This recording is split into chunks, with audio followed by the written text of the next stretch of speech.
সুপ্রিয় শিক্ষার্থীবৃন্দ, আমি মোহাম্মদ শহীদুল ইসলাম, প্রভাষক হিসাব বিজ্ঞান, Bangladesh gas fields school and college. আজকের আলোচনার বিষয় হচ্ছে ফিনান্স ও ব্যাংকিং, তৃতীয় অধ্যায়, অর্থাৎ অর্থের সময় মূল্য।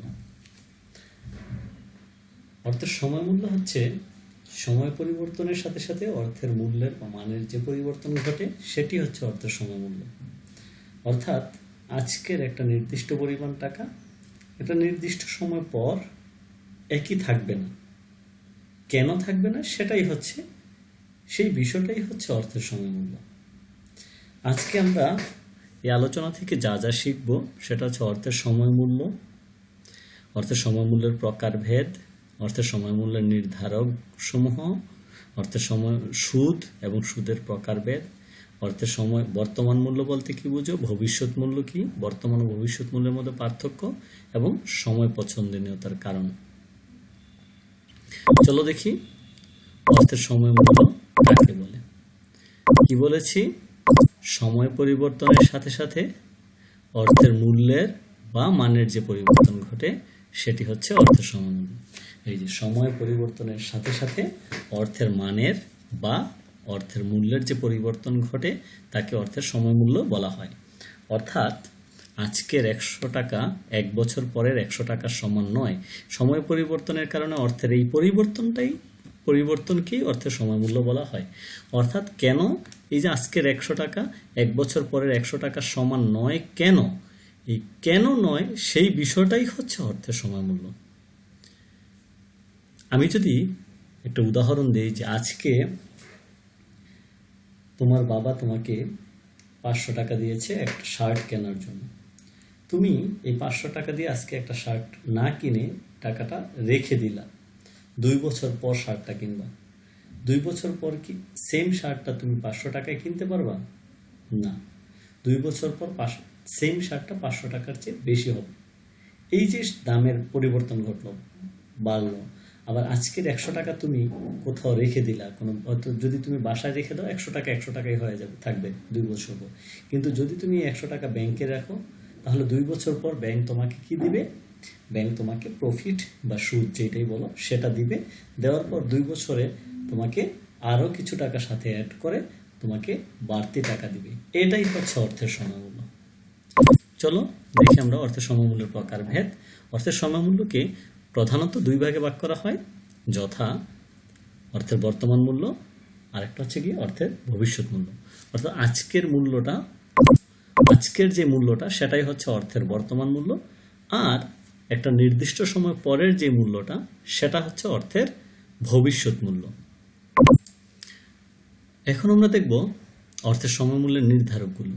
অর্থাৎ অর্থের সময় মূল্যকে বিবেচনা করতে গেলে যে যে বিষয়গুলো বা যে যে উপাদানগুলো প্রয়োজন সেই উপাদানগুলোকে অর্থের সময় মূল্যের নির্ধারক বলা হয়। অর্থাৎ কোন কোন উপাদানগুলোর সাহায্যে অর্থের সময় মূল্য নিরূপণ করা হয় সেই উপাদানগুলোকেই বলা হয় অর্থের সময় মূল্যের নির্ধারক। সেই উপাদান হচ্ছে 4টি। 1 বর্তমান মূল্য, 2 ভবিষ্যৎ মূল্য, 3 সময়, 4 সুদের হার। অর্থাৎ এই 4টি উপাদানের আলোকেই অর্থের সময় মূল্য কি করা হয়? বিবেচনা করা হয়। অর্থাৎ বর্তমান মূল্যের আলোকে ভবিষ্যৎ মূল্য বের করা হয়, ভবিষ্যৎ মূল্য আলোকে বর্তমান মূল্য নির্ণয় করা হয়। কিন্তু সেটার জন্য ওই যে সময়, কতদিন পরের ভবিষ্যৎ মূল্য বের করবে, তাহলে সেটা হচ্ছে সময়। আর কত পার্সেন্ট সুদে সেই টাকাটা বিনিয়োগ করবে অথবা কত পার্সেন্ট অর্থটার মূল্য হ্রাস পাবে। ভবিষ্যৎ মূল্য থেকে যখন আমরা বর্তমান মূল্য নির্ণয় করব তখন সেটা হবে বাট্টাকরণ, তখন সেই হারটা হবে বাট্টার হার, সুদের হার না হয় বাট্টার হার। আবার বর্তমান মূল্যের সাহায্যে যখন আমরা ভবিষ্যৎ মূল্য নির্ণয় করব তখন সেটা হবে সুদের হার। আর ওই যে সময়টার প্রেক্ষিতে, অর্থাৎ যে সময়ের জন্য বের করবো সেটাই হচ্ছে সময়। এই 4টিকে বলা হয় অর্থের সময় মূল্য নির্ধারক। তাহলে কি কি অর্থের সময় মূল্য নির্ধারক? ইয়েস, অর্থের বর্তমান মূল্য, অর্থের ভবিষ্যৎ মূল্য, সময়, ইয়েস, আর একটা সুদের হার। আসো এখন আমরা দেখব সুদ কাকে বলে। সুদ, ইয়েস, সুদ হচ্ছে আজকের মূল্য আর ভবিষ্যৎ মূল্যের মধ্যে যে পার্থক্য সেটাই হচ্ছে সুদ, রাইট? ধরো তুমি ব্যাংকে টাকা রাখলা, ব্যাংকে যদি তুমি আজকে 5,000 টাকা রাখো 2 বছর পর ব্যাংক তোমাকে 6,000 টাকা দিবে। তাহলে আজকে 5,000 টাকা রাখছো, 2 বছর পর ব্যাংক তোমাকে দিবে কত? 6,000 টাকা। এই যে 2 বছর পর ব্যাংক তোমাকে 1,000 টাকা বেশি দিল, সেই 1,000 টাকাই হচ্ছে সুদ, রাইট? তাহলে সুদের আমরা সংজ্ঞা কি বলতে পারি? যে বর্তমান মূল্যের এবং ভবিষ্যৎ মূল্যের পার্থক্যই সুদ, অথবা আজকের একটা নির্দিষ্ট পরিমাণ টাকা ভবিষ্যতে কত হবে সেই অতিরিক্ত মূল্যটাই হচ্ছে কি? সুদ। এখানে আমরা কি বলি? অর্থের বর্তমান ও ভবিষ্যৎ মূল্যের পার্থক্যকে সুদ বলা হয়। অর্থাৎ আজকে একটা নির্দিষ্ট পরিমাণ টাকা একটা নির্দিষ্ট সময় পর যত টাকা পাওয়া যাবে, এই দুই মূল্যের পার্থক্যকে সুদ বলা হয়। সুদ ভবিষ্যৎ মূল্য মাইনাস বর্তমান মূল্য। সুদ কয় প্রকার? 2 প্রকার। তোমরা এটা আগেও জানো, 9-10 শিখছো, অথবা তার ছোট ক্লাসও জানে। সুদ হচ্ছে 2 ধরনের সুদ পাওয়া যায়। 1 সরল সুদ, 2 চক্রবৃদ্ধি সুদ। সরল সুদ কোনটা? ইয়েস, সরল সুদ হচ্ছে প্রতি বছর আসলের উপরই সুদ ধার্য করা হয়, সুদের উপর আবার সুদ ধরা হয় না, সেটাই হচ্ছে সরল সুদ। অর্থাৎ প্রতি বছর শুধুমাত্র আসল টাকার উপরই সুদ কাউন্ট করা হয়, সুদের উপর কোনো সুদ কাউন্ট করা হয় না। এই যে শুধু আসলের উপর যে সুদ কাউন্ট করা হয় সেটাই হচ্ছে সরল সুদ। আর যদি আসলের উপর সুদ ধরার পর সুদ আসল হইল, সেইটার উপর আবার পরের টার্মে সুদ ধরা হবে, আবার সেই সুদ কাউন্ট করে সেই যে সুদ এবং আসল মিলে যত টাকা হবে সেইটার উপর আবার পরবর্তী টার্মে সুদ ধরা হবে। এই যে পর্যায়ক্রমে সুদ আসলের উপর সুদ ধার্য করা হয়, সেটা হচ্ছে চক্রবৃদ্ধি সুদ। তাহলে সুদ কয় প্রকার? ইয়েস, 2 প্রকার। কি কি? সরল সুদ, চক্রবৃদ্ধি সুদ। সরল সুদ হচ্ছে প্রতি বছর শুধু আসল টাকার উপর ধরা হবে, চক্রবৃদ্ধি সুদ হচ্ছে সুদ এবং আসল দুটার মধ্যে মিলে একসাথে করে তারপর সুদ ধরা হবে, সেটা হচ্ছে চক্রবৃদ্ধি সুদ। সরল সুদ যেটা বলেছিলাম, যে সুদ শুধুমাত্র আসল টাকার উপর ধার্য করা হয় তাকে সরল সুদ বলা হয়। এই সুদ চক্রবৃদ্ধি সুদের তুলনায় কম হবে। ইয়েস, সরল সুদ অবশ্যই, যেহেতু শুধু আসলের উপর প্রতি বছর ধরবা, তাহলে এই সুদটা কম হবে। আর যেই সুদটা সুদ এবং আসল মিলে একসাথে করে তারপর সুদ ধরা হবে, সেটা কি? চক্রবৃদ্ধি সুদ। তাইলে চক্রবৃদ্ধি সুদটা বেশি হবে সরল সুদের তুলনায়। তাহলে এটাই আমি বলেছি যে এ সুদ চক্রবৃদ্ধি সুদের তুলনায় কম হবে। সরল সুদ এসআই হচ্ছে পিআরএন, আসল, সুদের হার এবং সময়। পি মানে কি? আসল, আর মানে সুদের হার, এন মানে কি? সময়। এই তিনটার গুণফল হচ্ছে সরল সুদ। সোজা কথা, আসল তোমার মনে করো 1 লক্ষ টাকা, 10% সুদে 2 বছরের জন্য ব্যাংকে জমা রাখছো। তাহলে 1 লক্ষ টাকা 10% 10,000, 10,000কে 2 দ্বারা গুণ করলে 20,000, তাহলে 2 বছরে সুদ হবে 20,000 টাকা। তাহলে সরল সুদ কি? পিআরএন। পি মানে আসল, আর মানে সুদের হার, এবং এন মানে সময়। তিনটা জিনিস একসাথে গুণ করলে সরল সুদ পাওয়া যাবে। এখন আমরা দেখব চক্রবৃদ্ধি সুদ কাকে বলে। এটা বলেছি চক্রবৃদ্ধি সুদ কাকে বলে। শুধুমাত্র সুদ আসলের উপর ধার্য না করে সুদ প্লাস আসল, অর্থাৎ সুদ আসলের উপর যে সুদ ধরা হয় সেটাই হচ্ছে চক্রবৃদ্ধি সুদ। এই যে সুদ শুধুমাত্র আসল টাকার উপর ধার্য না করে সুদ প্লাস আসল, সুদ আসলের উপর ধার্য করা হয়, তাকে চক্রবৃদ্ধি সুদ বলা হয়। এই সুদ সরল সুদের তুলনায় বেশি হবে। ওইটা বলেছিলাম চক্রবৃদ্ধি সুদের তুলনায় সরল সুদ কম, আর সরল সুদের তুলনায় চক্রবৃদ্ধি সুদ বেশি। কেন বেশি? কারণ এটা সুদ আসলের উপর, সুদ আসল, সুদের সাথে আসলটা যোগ করলে একটু বেশি হবে, সেটার উপর আবার যখন সুদ ধরবো সুদটা একটু বেশি হবে। ইয়েস, এই সুদ বের করা হয় এফবি মাইনাস পিবি, যেটা আমরা সংজ্ঞার মধ্যে বলেছিলাম যে ভবিষ্যৎ মূল্য মাইনাস বর্তমান মূল্য। ভবিষ্যৎ মূল্য থেকে বর্তমান মূল্যের পার্থক্যই হচ্ছে যেহেতু সুদ, এই সুদটাকে মূলত চক্রবৃদ্ধি সুদ বলা হয়। কোন সুদ? চক্রবৃদ্ধি সুদ। এফবি মানে ভবিষ্যৎ মূল্য, পিবি মানে বর্তমান মূল্য। ইয়েস, আসো এখন আমরা দেখব অর্থের বর্তমান মূল্য কাকে বলে। বর্তমান মূল্য হচ্ছে ভবিষ্যতের কোনো টাকার আজকের মূল্য নির্ণয় করা। অর্থাৎ একটা নির্দিষ্ট সময় পর যে টাকাটা আছে সেই টাকার আজকের মূল্য কত, সেই মূল্যটা বের করা হচ্ছে বর্তমান মূল্য। ভবিষ্যতে কোনো নির্দিষ্ট পরিমাণ অর্থের আজকের মূল্যই উক্ত অর্থের বর্তমান মূল্য। নির্দিষ্ট সুদের হারে ভবিষ্যতে কোনো নির্দিষ্ট সময়ে প্রাপ্য বা প্রদত্ত অর্থের মূল্যই তার বর্তমান মূল্য। বর্তমান মূল্য ইকুয়াল টু ভবিষ্যৎ মূল্য divided by 1 plus r power n, এটা হবে পাওয়ার এন। অর্থাৎ এফবি কে আমরা যখন ভাগ করব 1 প্লাস আর পাওয়ার এন দ্বারা, তখন পিবি বের হবে। ইয়েস, আসো এখন আমরা দেখব অর্থের ভবিষ্যৎ মূল্য। তাহলে এতক্ষণ কি গেল? বর্তমান মূল্য। বর্তমান মূল্য হচ্ছে FB divided by 1 plus r power n. এখন আমরা দেখব ভবিষ্যৎ মূল্য। ভবিষ্যৎ মূল্য হচ্ছে আজকের কোনো টাকা নির্দিষ্ট সময় পর কত হবে সেই মূল্যটাই হচ্ছে ভবিষ্যৎ মূল্য। ইয়েস, আজকের একটি নির্দিষ্ট পরিমাণ টাকা একটি নির্দিষ্ট সময় শেষে নির্দিষ্ট সুদের হারে ভবিষ্যতে সুদে আসলে কত হবে তাকে ভবিষ্যৎ মূল্য বলা হয়। তাহলে আজকে মনে করো তুমি আজকে 1,00,000 টাকা রাখছো, 5 বছর পর তোমাকে 1,40,000 টাকা দেওয়া হবে। তাহলে এই 1,00,000 টাকা 10% সুদে, ধরো 10% তুমি সুদে দিলা, 1,00,000 টাকা 10%, প্রথম বছর 10,000, পরের বছর 1,10,000-এর উপর 10% 11,000, এইভাবে 5 বছর বা 4 বছর পর তোমাকে যত দেয়া হবে ওই মূল্যটাই হচ্ছে ভবিষ্যৎ মূল্য। FB equal to PB into 1+r power. আমরা দেখেছিলাম পিবি ইকুয়াল টু, এই যে পিবি ইকুয়াল টু এফবির নিচে ভাগ হয়েছে 1+r পাওয়ার, আর এফবি হবে পিবির সাথে 1+r গুণ করলে, তাহলে পিবি ইন্টু 1+r পাওয়ার করলে এফবি পাওয়া যায়। আচ্ছা, এখন যদি আমরা দেখি অর্থের বর্তমান ও ভবিষ্যৎ মূল্যের মধ্যে কোনো পার্থক্য আছে কিনা। আচ্ছা বলো তো কি কি পার্থক্য হতে পারে।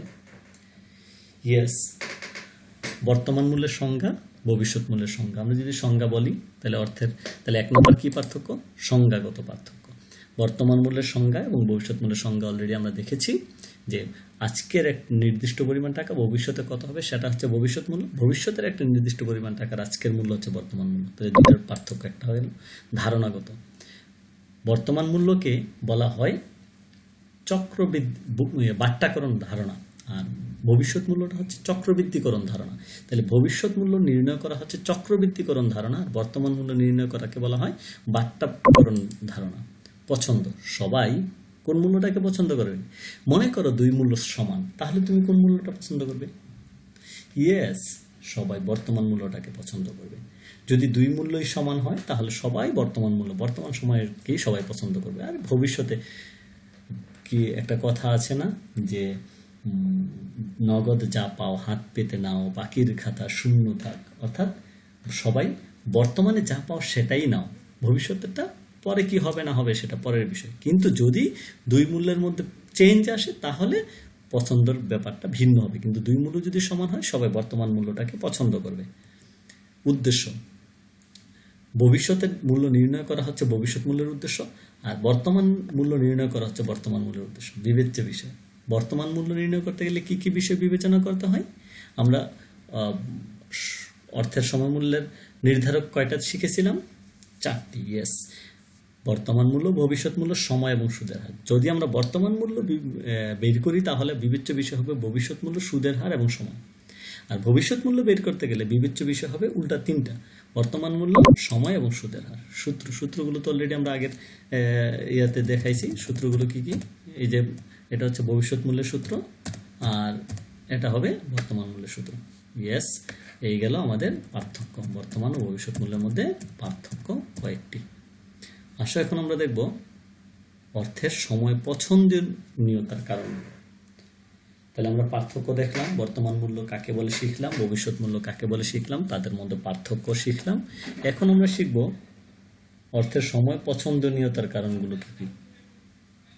অর্থের সময় পছন্দনীয়তার কারণগুলো হচ্ছে 1, অর্থাৎ কেন সবাই বর্তমানটাকে পছন্দ করে।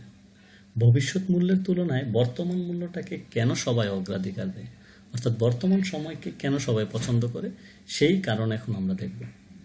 1, অনিশ্চয়তা। ভবিষ্যতে আমরা টাকা পাবো কি পাবো না সেই বিষয়ে কোনো নিশ্চয়তা নেই। এই যে ভবিষ্যতে কোনো টাকা পাবো কি পাবো না সেই বিষয়ে যে নিশ্চয়তা নেই, অনিশ্চিত, ভবিষ্যৎটা অনিশ্চিত, হতে পারে নাও হতে পারে, পাইতে পারি নাও পাইতে পারি, তাই সবাই বর্তমান মূল্যটাকে পছন্দ করে। এটাকে বলা হয় অর্থের সময় পছন্দনীয়তার কারণগুলোর মধ্যে 1 নম্বর অনিশ্চয়তা। 2, ভোগের সুযোগ। আমি যদি এখন টাকা পাই তাহলে সেটা আমি ভোগ করতে পারবো এখন, আর ভবিষ্যতে পাইলে আমরা ভবিষ্যতে ভোগ করবো কি করবো না, আমি ভবিষ্যতে বেঁচে থাকি কি থাকি না সেই বিষয়টার উপর নির্ভর করে। তাই বর্তমানে ভোগের সুযোগ রয়েছে বিধায় সবাই বর্তমানটাকে পছন্দ করে। 3 নম্বর কারণ হচ্ছে বিনিয়োগের সুযোগ, অর্থাৎ বর্তমানে কোনো টাকা পেলে সেটা আমরা নির্দিষ্ট সময়ের জন্য বিনিয়োগ করতে পারি। অর্থাৎ আজকে যদি আমি 1 লক্ষ টাকা পাই, সেই 1 লক্ষ টাকা 1 বছর পরে 1 লক্ষ টাকা পাওয়ার চেয়ে ভালো। কেন? কারণ আমি 1 লক্ষ টাকা 1 বছরের জন্য কোনো নির্ধারিত খাতে বিনিয়োগ করে বেশি টাকা উপার্জন করতে পারবো। এই জন্য সবাই বিনিয়োগের সুযোগ বর্তমানে রয়েছে বিধায় সবাই বর্তমানটাকে পছন্দ করে। মুদ্রাস্ফীতি। মুদ্রাস্ফীতি হচ্ছে টাকার মূল্য প্রতিনিয়ত হ্রাস পাচ্ছে। এই যে টাকার মূল্য প্রতিনিয়ত হ্রাস পাচ্ছে, এই টাকার মূল্য মান যে হ্রাস পাচ্ছে, এই কারণে সবাই বর্তমানটাকে পছন্দ করে। কারণ ভবিষ্যতে ক্রয় ক্ষমতা, দ্রব্যের ক্রয় ক্ষমতা বেড়ে যাবে, তাই সবাই বর্তমানটাকে পছন্দ করে। নগদ অর্থপ্রাপ্তি, লাস্ট হচ্ছে নগদ অর্থপ্রাপ্তি, অর্থাৎ আমি নগদে যা পাই, এই যে কথা আছে নগদ যা পাও হাত পেতে নাও বাকির খাতা শূন্য থাক, সেই অর্থে নগদ প্রাপ্তি, আমরা নগদে বর্তমান মূল্যের টাকাটা পাই বিধায় বর্তমান মূল্যটাকে সবাই কি করে পছন্দ করে। ইয়েস, তাহলে এই কয়টি অনিশ্চয়তা, ভোগের সুযোগ, বিনিয়োগের সুযোগ, মুদ্রাস্ফীতি এবং নগদ অর্থ প্রাপ্তির সুযোগ রয়েছে বিধায় সবাই বর্তমানটাকে পছন্দ করে। এগুলোকে বলা হয় অর্থের সমমূল্যের পছন্দনীয়তার কারণ। ওকে, এই ছিল আজকের ক্লাস। অর্থের সমমূল্যের যে বিষয়গুলো আলোচনা করলাম, কি কি বিষয় আলোচনা করেছি? অর্থের সমমূল্য কাকে বলে, অর্থের সমমূল্যের প্রকারভেদ, বর্তমান ও ভবিষ্যৎ মূল্যের মধ্যে পার্থক্য, সুদ কি, সুদের প্রকারভেদ, অর্থের সময় পছন্দনীয়তার কারণ। এই টপিকগুলো তোমরা বাসায় প্র্যাকটিস করবা বা বাসায় কয়েকবার পড়বা, পড়লেই আশা করি মুখস্থ হবে। ভালো থেকো সবাই, আল্লাহ হাফেজ।